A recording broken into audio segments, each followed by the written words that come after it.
வரேண்ட race TNPSC தேர்வர்களுக்கான பிரத்யோக வகுப்புகள் ஆரம்பம். தென் மாவட்டங்களில் கனமழை பெய்து வரும் நிலையில் கனமழை எச்சரிக்கையும் விடுக்கப்பட்டிருக்கிறது. பல்வேறு பகுதிகளிலிருந்து களத்திலிருந்து செய்தியாளர்கள் தகவல்களை அளித்து வருகின்றனர்.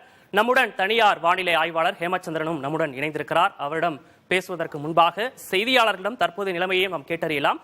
தொடர்ந்து நமது இணைப்பில் ஹேமச்சந்திரன் இணைந்திருக்கிறார். அவரிடம் பேசலாம். சார் வணக்கம். வணக்கம் சார், தற்போது கனமழைக்கான எச்சரிக்கை விடுக்கப்பட்டிருக்கிறது. எவ்வளவு நேரத்துக்கு இது இருக்கும்?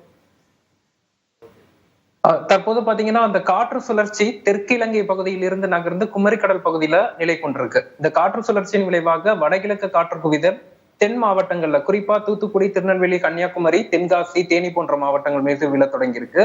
இதன் விளைவாக அடுத்த 24 மணி நேரத்திற்கு தென்கோடி மாவட்டங்களான தூத்துக்குடி, திருநெல்வேலி, கன்னியாகுமரி, தென்காசி போன்ற மாவட்டங்கள்ல பரவலாக கன முதல் மிக கனமழை பெய்வதற்கான வாய்ப்புகள் இருக்கு. சார், இது குறுகிய நேரத்தில் பெய்யக்கூடிய வாய்ப்பு இருக்கா? ஏன்னா சென்னையில பெஞ்ச மாதிரி இருக்குமா, இல்ல இது வேற நீண்ட நேரம் எடுத்து பெய்யக்கூடியதற்கான வாய்ப்பு இருக்கா?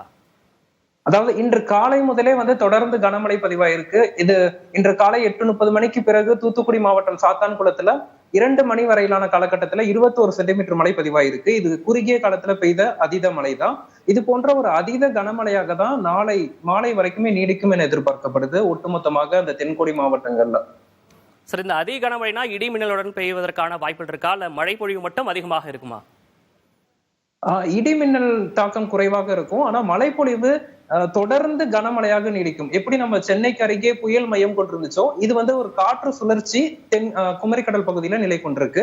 அது புயல், இது காற்று சுழற்சி. இது மட்டும்தான் மாறுதலே தவிர பிற எந்த மாற்றமுமே இல்லை. அந்த காற்று குவிதல், அந்த ஈரப்பதமான காற்று குவிதலின் காரணமாக சென்னையில எப்படி தொடர்ந்து பலத்த மழை பதிவானதோ அதே போன்றுதான் உங்களுக்கு தென்கோடி மாவட்டங்கள்லயும் மழை தொடரும் அப்படின்னு எதிர்பார்க்கப்படுது. குறிப்பா அடுத்த 24 மணி நேரத்திற்கு தென் மாவட்டங்கள்ல பரவலா பலத்த மழை இருக்கும். ஒரு சில இடங்கள்ல அதீத மழைப்பொழிவும் பதிவாகும். சார், இப்போ நீங்க ரெட் அலர்ட்டை பொறுத்த வரைக்கும் தூத்துக்குடி, நெல்லை போன்ற மாவட்டங்களுக்கு கொடுக்கப்பட்டிருந்தா அதனுடைய அருகில் இருக்கக்கூடிய மாவட்டங்களிலும் கனமழைக்கான வாய்ப்பு இருக்கா? ஆமா, தேனி, திண்டுக்கல், விருதுநகர் போன்ற மாவட்டங்கள்லயும் பரவலாக கனமழை இருக்கும். ஓரிரு இடங்கள்ல மிக கனமழைக்கும் வாய்ப்பு இருக்கு. இருந்த போதிலும் அந்த ரெட் அலர்ட் கொடுக்கப்பட்ட மாவட்டங்கள்ல அதீத மழைக்கான எச்சரிக்கை, அதீத மழைக்கான வாய்ப்புகள் இருக்கு. சரி, இது படிப்படியா குறைவதற்கு வாய்ப்பு இருக்கா? ஒட்டுமொத்தமாக பார்த்தால் டெல்டா தென் மாவட்டங்கள்ல ஆங்காங்கே மழைப்பொழிவு தொடர்ந்து நீடிக்கும் அடுத்த 2 நாட்களுக்கு.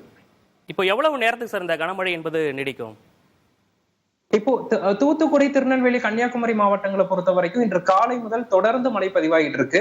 இந்த காற்று சுழற்சி தொடர்ந்து அடுத்த 24 மணி நேரம் முதல் 30 மணி நேரத்திற்கு அதே இடத்துல மையம் கொள்ளும் என எதிர்பார்க்கப்படுது. அதன் பிறகு அதே இடத்துல வலுவிழக்கும். அதனால தொடர்ந்துதான் இன்று காலை முதல் பெய்து வரும் அந்த தென்கோடி மாவட்ட மழை அடுத்த 24 மணி நேரத்திற்கு தொடர்ந்து நீடிக்கும். அதாவது இடைவெளி இல்லாமல் தூத்துக்குடி, திருநெல்வேலி, கன்னியாகுமரி மாவட்டங்கள்ல மழை எதிர்பார்க்கலாம். வரேண்ட ரேஸ் டிஎன்பிஎஸ்சி தேர்வர்களுக்கான பிரத்யோக வகுப்புகள் ஆரம்பம்.